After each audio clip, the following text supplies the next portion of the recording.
This is a really weird one. American Splendor is based on a comic book, but it's also a biography of a comic book writer named Harvey Pekar. How did this happen? Well, American Splendor was an autobiographical comic book that he wrote about his own life, and he got his friends in the underground comic industry to draw it for him, and then sold it independently for a while before being published by companies like Dark Horse in DC. The comic was just about his interactions with his friends, his co-workers, and his wife, and it was a real slice of life. Harvey works a dead-end job as a file clerk for the VA hospital, but he knows a lot of people that are sort of interesting characters, like his co-worker Toby, who is a self-proclaimed genuine nerd. All the people in the movie are based on real people. For example, Toby has been on MTV and The Howard Stern Show, and has his own YouTube channel. The actors disappear into their roles really well. They all physically resemble their real-life counterparts, so when you see the real versions who also appear in the movie, you might not even notice at first that you're looking at a different person.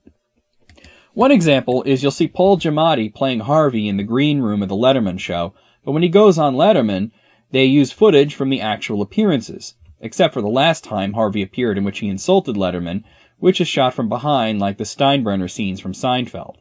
The actor playing Letterman in that scene is even credited as talk show host. American Splendor is self-aware, and it knows that it's a movie.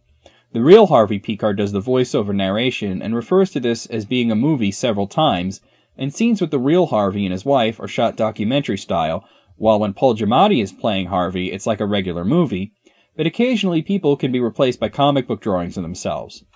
It sounds like a mess, but it works really well.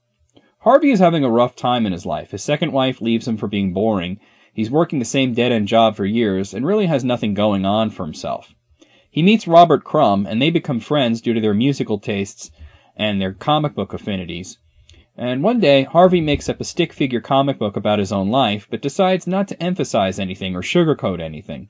He wants it to be real because he thinks comic books are simply words and pictures, and you can do anything with words and pictures, and you don't need to follow any rules or do any of what he calls Hollywood idealized bullshit. He shows his stuff to Crumb, who is impressed and offers to illustrate it for him, and pretty soon he's selling his own comic, American Splendor, though it doesn't sell well enough for him to quit his day job, despite appearing on the Dave Letterman show. He meets his wife Joyce, who is a thoroughly irritating woman in all aspects, but she's perfect for Harvey because they both have so many flaws that they'll take whoever has them. They basically get engaged after their first date. Harvey eventually is diagnosed with cancer and becomes depressed, and Joyce helps him through his treatment and chronicles his struggles in a graphic novel called Our Cancer Year. Harvey pulls through, and eventually at the end of the film he has a brighter outlook as he's retiring. Footage from the real Harvey's retirement party is used, and he plans to live comfortably off of the money from the movie, while Joyce helps him put together one last big graphic novel, Our Movie Year. The entire thing is autobiographical. The only thing fabricated for the film are the circumstances behind Harvey and Joyce's adoption of a little girl. If it seems that the way she became their daughter doesn't much make sense, it's because that's the one part of the film that is literally Hollywood idealized bullshit. That being said, though, this is a fascinating movie on a lot of levels. After watching it, I thought to myself, well, it had some of the best acting that I've ever seen, and a really smart script that felt true to life, because it was. But the whole thing was kind of dull. And then I realized, that's the point. This is about real life, and real life isn't a movie. It isn't there to entertain you. It is just what it is. It doesn't have the structure of a story, because it isn't a story. Most biopics change enough shit around to have a beginning, middle, and end, but this has very little changes made. It really is like the American Splendor comic, straight from the streets of Cleveland, unfettered and unrefined. This is American Splendor. I recommend that you see this one for the really amazing performances of the actors, and to give yourself a different perspective on comics as an art form, and also to take a look at the life of a real writer of an underground independent comic.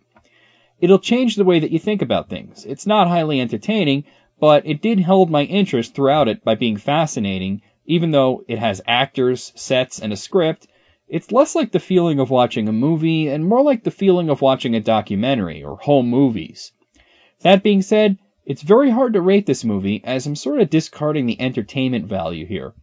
It's not trying to be entertaining, and though movies are a form of arts and entertainment, the point of Harvey Pekar is that words and images can convey anything. It doesn't have to be pretty, it doesn't have to be nice, and it doesn't have to brighten your day. It can be real, it can be raw, it can be mundane. I'm going to give this one a 9 out of 10. I feel that it's an excellent and important film, even if it is more of a study on the medium of comics than being an actual interesting story.